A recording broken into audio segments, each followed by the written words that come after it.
जय हिंद मेरे प्यारे दोस्तों। जय हिंद मेरे प्यारे दोस्तों, आप सभी को नमस्कार। मेरे भाई, कैसी चल रही है आपकी बोर्ड एग्जाम 2025-26 की तैयारी?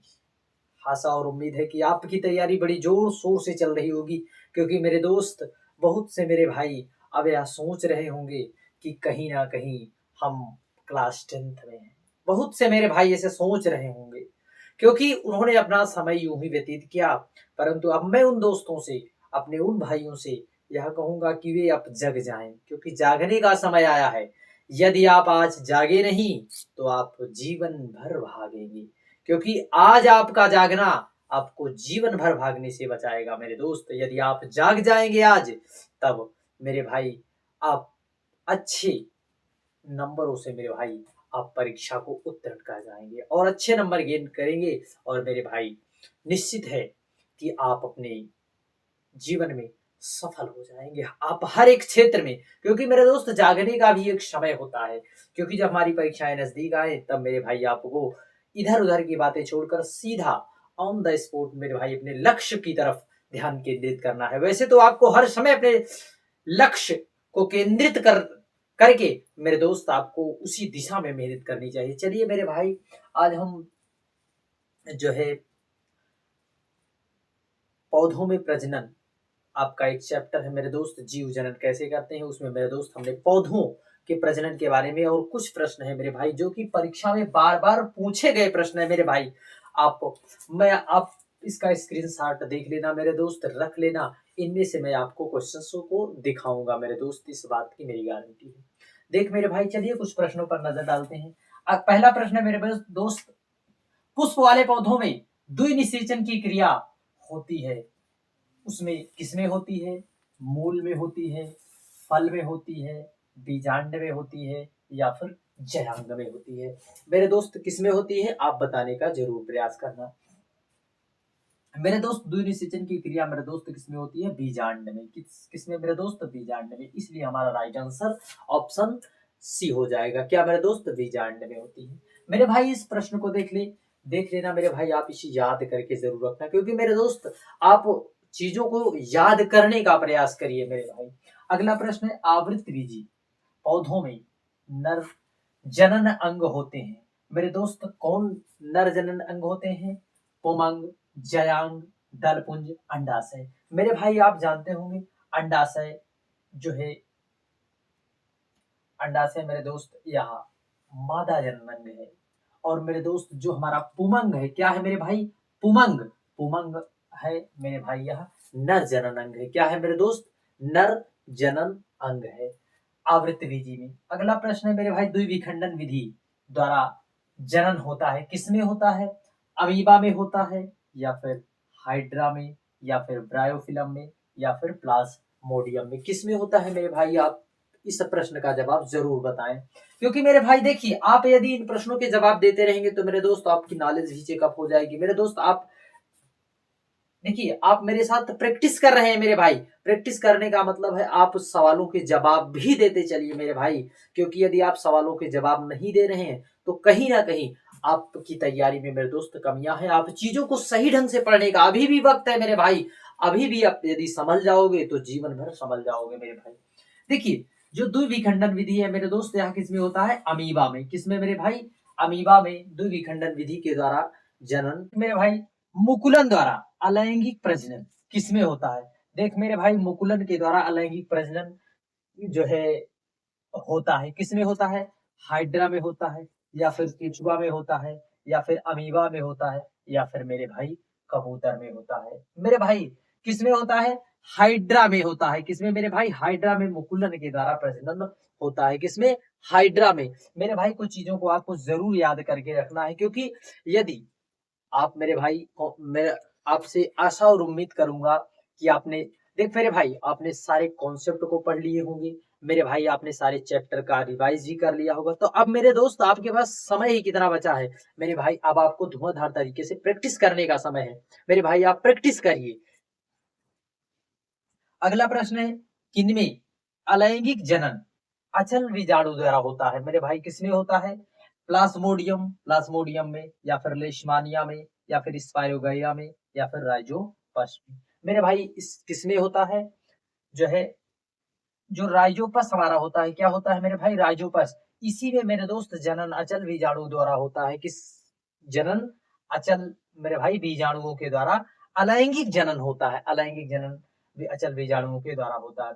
इनमें से मेरे भाई कौन सा पुष्प उभयलिंगी पुष्प है, मेरे दोस्त उभयलिंगी पुष्प कौन है, पपीता या फिर तरबूज या फिर गुड़हल या फिर सभी। मेरे भाई आपको इसमें से बताना है कौन सा ऑप्शन आपका सही है, और उभयलिंगी पुष्प भी आपको बताना है मेरे भाई कौन है। जो गुड़हल है हमारा मेरे दोस्त, गुड़हल यह उभयलिंगी पुष्प है। कौन है मेरे दोस्त, उभयलिंगी पुष्प। अगला प्रश्न है मेरे भाई, कायिक जनन पौधों के निम्न भागों से हो सकता है। मेरे भाई कायिक प्रवर्धन आप जानते होंगे, कायिक प्रजनन जानते होंगे।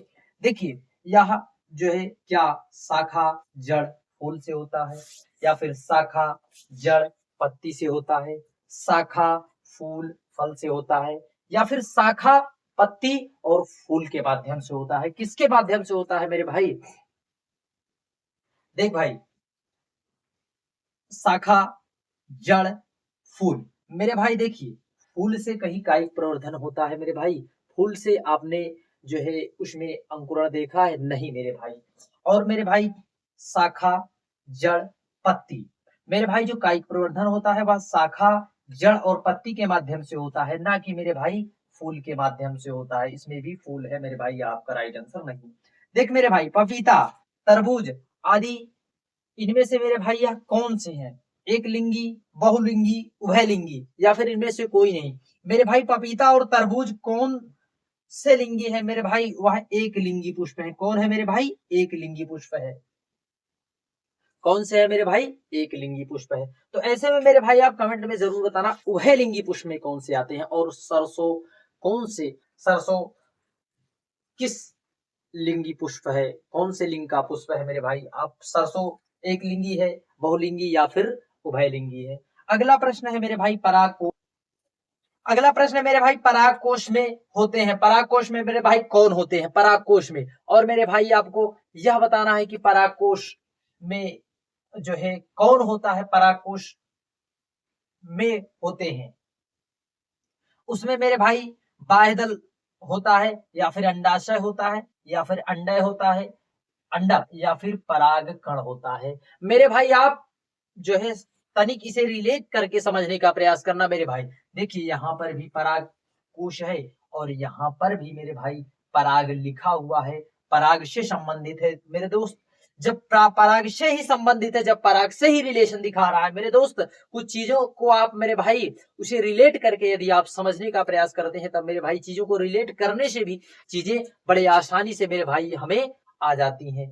तो ऐसे में मेरे भाई जो पराग कोश में होते हैं कौन होते हैं, पराग कण होते हैं मेरे भाई। कौन होते हैं, पराग कण होते हैं। देखिए मेरे भाई लघु बीजाणु पैदा होते हैं। लघु बीजाणु किसमें पैदा होते हैं मेरे भाई, क्या पुमंग में होते हैं, जयांग में होते हैं, पुंकेसर में होते हैं, या फिर पराग कोश में होते हैं। मेरे भाई किसमें होते हैं, उमंग, जयांग, पुंकेसर, या फिर देख मेरे भाई यह पराग कोश में होते हैं। किसमें मेरे भाई, पराग कोश में लघु बीजाणु होते हैं। देख मेरे भाई यदि आप कमेंट में हमें बताएं मेरे भाई आपकी तैयारी किस लेवल की है, मेरे भाई जरूर बताएं, वरना मेरे भाई इसके लिए हम टॉपिक वाइज भी शुरू करेंगे मेरे भाई, उस चैप्टर वाइज भी विथ कॉन्सेप्चुअली मेरे भाई, कॉन्सेप्ट के साथ चीजें चलेंगी। परंतु मेरे भाई आपको डरने की आवश्यकता नहीं है मेरे भाई, आपको जो है बोर्ड एग्जाम अच्छे से क्लियर करना है, बोर्ड एग्जाम में को अच्छे से फोड़ना है। जो भी मेरे भाई अभी तक ना पढ़ पाए हो मेरे भाई, मान लीजिए वे भूल ही गए हो, तो ऐसे में मेरे भाई आप सभी के लिए एक सुनहरा मौका है। आप कहीं से भी पढ़िए मेरे भाई, परंतु अब तो जग जाइए, क्योंकि आपको जागने का समय आ चुका है। अगला प्रश्न है मेरे भाई, निषेचन के बाद पुष्प का कौन सा भाग फल बनता है मेरे भाई, पुंकेसर बनता है, या फिर वर्तिका बनता है, या फिर अंडाशय, या फिर बीजाणु। मेरे भाई जो पुष्प, जो निषेचन के बाद पुष्प का भाग फल बनता है, जो मेरे दोस्त हम खाते हैं, वह अंडाशय होता है। कौन मेरे भाई, अंडाशय होता है। उसी वही भाग आगे चल के फल बनता है, और उसी को हम सभी खाते हैं। देख मेरे भाई इन प्रश्नों को एक बार आप रिवाइज जरूर करना, क्योंकि मेरे भाई प्रश्न का आप मेरे भाई रिवीजन करते हैं तो आपको चीजें अच्छे से क्लियर हो जाती है। अगला प्रश्न मेरे दोस्त, आलू में कायिक जनन होता है। देख मेरे भाई, आलू में कायिक जनन किस प्रकार से होता है मेरे भाई? आलू में कायिक जनन क्या जड़ के माध्यम से होता है, या फिर भूमिगत तने के माध्यम से, या वायवीय तने के माध्यम से, या फिर पत्ती के माध्यम से? मेरे दोस्त पत्ती के माध्यम से तो आप भूल ही जाएं, और जड़ के माध्यम से मेरे भाई आप भूल जाएं। मेरे दोस्त यह भूमिगत तने के माध्यम से होता है। किसके माध्यम से मेरे भाई? भूमिगत तने के माध्यम से होता है। देखिए कीट परागण होता है किसमें मेरे भाई? मक्का में होता है, वेलिसनेरिया में होता है, सेल्विया में होता है, या फिर इनमें से कोई नहीं, नन ऑफ दीज। मेरे भाई देखिए, जो सेल्विया में मेरे भाई कीट परागण होता है। किसमें मेरे भाई? सेल्विया में कीट परागण होता है। किसमें मेरे भाई? सेल्विया में। मानव में भ्रूण को पोषण मिलता है मेरे दोस्त किसके माध्यम से मिलता है? अंडाशय, प्लेसेंटा, वृक्क, या फिर फैलोपियन ट्यूब में? मेरे दोस्त किसके माध्यम से? फैलोपियन ट्यूब के माध्यम से। मेरे भाई मानव में भ्रूण को पोषण मेरे दोस्त प्लेसेंटा के माध्यम से मिलता है। किसके माध्यम से मेरे भाई? प्लेसेंटा के माध्यम से मिलता है। किसके माध्यम से? प्लेसेंटा के माध्यम से। पत्तियों द्वारा कायिक प्रजनन होता है। किसमें होता है मेरे दोस्त? पत्तियों के द्वारा ब्रायोफिलम में। किसमें मेरे दोस्त? ब्रायोफिलम में। किसमें मेरे भाई? ब्रायोफिलम में होता है। देखिए शुक्राणुओं का निर्माण होता है मेरे भाई शुक्रवाहिनियों में, मूत्राशय में, अंडाशय में, या फिर वृषण में? मेरे भाई हमारा राइट आंसर क्या होगा? वृषण में। वृषण में ही मेरे दोस्त शुक्राणुओं का निर्माण होता है। बस देख मेरे भाई, यह जो इतने सारे प्रश्न है मेरे भाई, इनको आप जरूर पढ़ लेना, क्योंकि मेरे भाई यह सारे के सारे प्रश्न आपको पी बाई क्यू हमने बताया है मेरे भाई।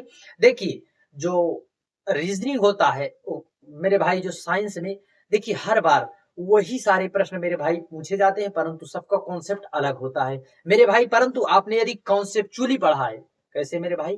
कॉन्सेप्चुअली चीजों को सही ढंग से जो है आपने यदि चीजों को रिलेट कर करके आपने सीखा है, तब मेरे भाई आपको भूलना भी नहीं है। और मेरे भाई जो भी कॉन्सेप्ट, जो भी प्रश्न इधर उधर से पूछे जाते हैं मेरे भाई, जिसका कॉन्सेप्ट आपके समझ में नहीं आता मेरे भाई, वह भी प्रश्न आपसे सॉल्व होते हैं। आशा उम्मीद है कि आप इन प्रश्नों को जरूर समझे होंगे। जय हिंद, नमस्कार।